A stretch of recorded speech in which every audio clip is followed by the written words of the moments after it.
Comment faire pour vendre des produits digitaux, des produits numériques? Comment on peut faire pour créer sa boutique en ligne facilement, sans connaissance informatique?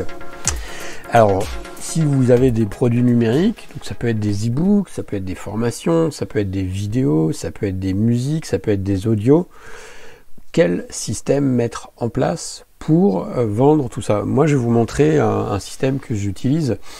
J'ai beaucoup cherché de différents systèmes et c'est vrai que c'est pas évident de trouver quelque chose qui soit facile à mettre en place, qui puisse s'interfacer avec un WordPress ou pas, où on puisse avoir un blog, voilà, qui soit pas non plus trop onéreux, quoi. Et donc j'ai trouvé une solution qui est pas très connue en France, qui s'appelle Sales. Alors c'est écrit là, c'est écrit en anglais, mais vous allez voir, je vais vous faire le tour du propriétaire, tout est en français. Donc en fait, on arrive, quand on est dans Sales, donc vous allez pouvoir créer votre boutique, et puis, bon voilà, on va faire le tour. Donc vous allez pouvoir faire votre boutique, donc là on voit j'ai un tableau avec des ventes, on peut mettre des filtres, etc. Ensuite, alors je mettrai du flou parce qu'il y a des noms de clients et j'ai pas envie que, enfin j'ai envie que ça reste anonyme. Donc voilà, on voit tout, vous voyez tous les produits toutes les ventes qui ont été faites. Après, donc on a nos articles, donc on peut créer avec Sales. On peut mettre en vente des produits physiques, des produits digitaux ou des services. Donc, par exemple, si vous vendez du coaching, des trucs comme ça. Donc là, on va les créer ensemble à un produit numérique, par exemple. Donc, on va faire ajouter un article digital.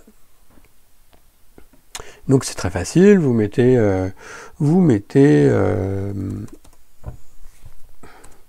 mon super e-book.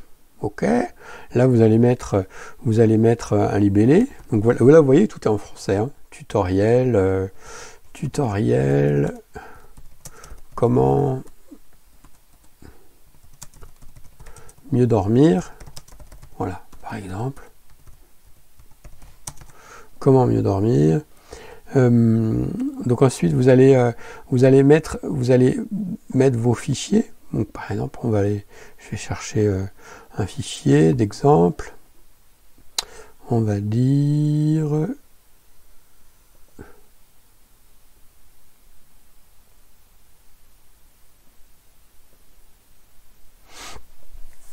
donc ça peut être tout type de fichier.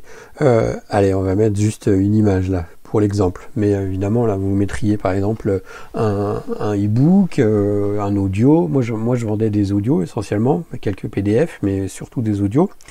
Donc vous mettez votre produit. Donc quand la personne va acheter, donc après c'est le produit qu'elle pourra télécharger. Ensuite, on peut mettre des images, donc des images pour illustrer le produit. Donc on va retourner là. Allez, je vais reprendre celle-là. Ok, on peut mettre aussi des vidéos, on peut mettre tout ce qu'on veut. Une fois que ça c'est fait, on peut le catégoriser. Donc moi j'ai tout un tas de catégories, donc vous mettez vos catégories. Vous pouvez mettre des licences. Si vous faites des logiciels, si vous faites des PDF par exemple, vous pouvez imprimer le nom de la personne. Ça c'est pour limiter le piratage. Et dans le SEO, vous allez mettre des articles pour que votre produit soit bien référencé. Ok. Donc ensuite vous mettez votre prix. Vous mettez votre prix. Vous pouvez faire un prix barré si vous voulez.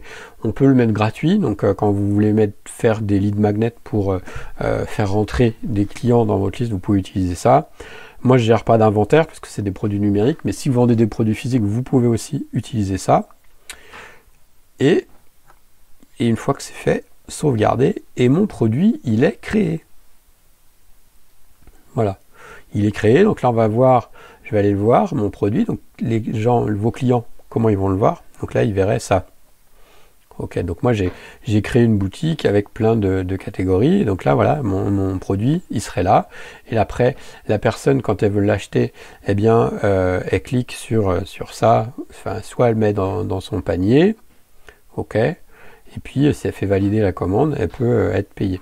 Du coup, les modes de paiement qui sont acceptés par ce logiciel-là, on a PayPal, on a Stripe, Donc en fait, ça se règle ici, dans les paramètres de paiement. Voilà, PayPal, Stripe, alors il appelle ça Pay, mais c'est relié à un compte Stripe. Ok, donc d'ailleurs c'est bien de mettre les deux, comme ça les gens ils peuvent choisir. Il y en a qui préfèrent PayPal, d'autres qui préfèrent Stripe. Donc j'ai créé un produit. Ensuite, donc les catégories, donc on peut trier les produits par catégorie. Les clients, bon là je flouterai, mais là vous voyez donc vous voyez les clients, ok. Ensuite on peut mettre des boutons, on peut faire des coupons de remise pour faire des promos ponctuels ou des promos qui sont toujours là. La boutique, donc ça c'est ma boutique, donc tout se personnalise. On a des modèles, on part de modèles et puis après on peut aller les changer, on peut réordonner les pages, on peut tout créer en fait. On peut moi j'ai un site WordPress dans lequel je colle ça, mais on peut avoir juste une boutique créée sur Sales sans rien d'autre. Ça peut marcher comme ça quoi. Puisqu'on peut aussi mettre un blog. Donc le design, voilà, je vais montrer par exemple la disposition. Donc si je veux changer quelque chose ici, mais je clique là dans les paramètres et puis je peux changer tout ça. Donc tout ça c'est assez intuitif, hein, c'est pas très compliqué. Je dirais que en une journée vous allez avoir créé votre boutique. Ensuite, qu'est-ce qu'on a d'autre? Oui, les marketplaces, on peut te vendre directement sur Facebook, Instagram, Google Shopping.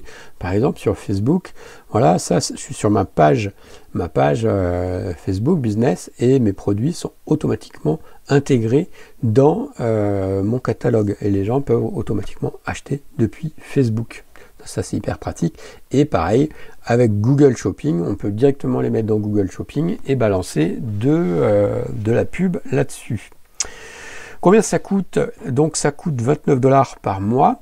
Vous avez 14 jours d'essai gratuit. Si vous passez en plus par le lien que je vous mets, vous avez 30 $ d'offert. Donc en gros, vous avez un mois et demi de gratuit.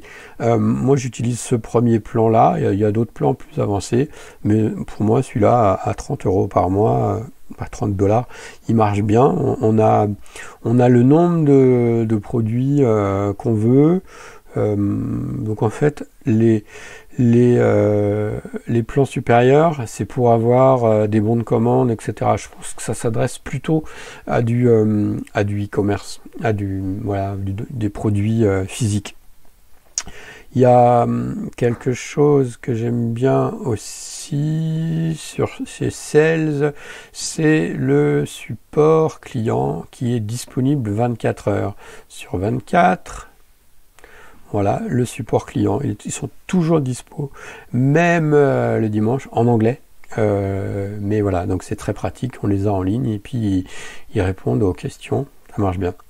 Donc voilà, si vous avez si vous cherchez une solution pour commercialiser des produits numériques, moi je vous recommande Sales, c'est hyper pratique, hyper simple à utiliser. Voilà, eh bien, bonne vente, ciao, à plus.